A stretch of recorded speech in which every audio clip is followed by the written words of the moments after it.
actually lightens the burden on me knowing na si Senting, ang bilyonaryo, at ang DPWH, Ombudsman, at ang kanilang mga staff ay lahat may mga kopya. Pwede sila na lang din po ang sa publiko. Congressman, kayo ho ba ay nakakatanggap na ng mga pagbabanta sa inyong buhay? At pangalawa, kinailangan nyo ho bang magdagdag ng seguridad? Kasi hindi ho biro yung mga inilalabas ninyong information.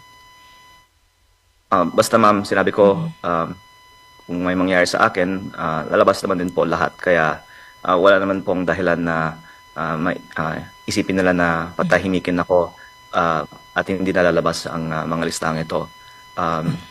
Muli, ako po ay humihingi ng paumanhin sa lahat ng mga opisyal ng gobyerno na nakapangalan dito. Pero sa tingin ko, wala po tayong magagawa. Lalabas at lalabas ang katotohanan. At yung mga to use the words of Senator Ping Lacson, nagko-cover up sa ebidensyang ito ay mapapahiya sa kasaysayan. Wag naman ho sana, dasal naman ho namin Congressman Levice, wag naman hong mangyari yung pong binanggit ninyo na hindi magandang mangyayari. Maraming salamat po Congressman Levice sa pagtitiwala dito sa programa. Maraming salamat po. Maraming salamat po.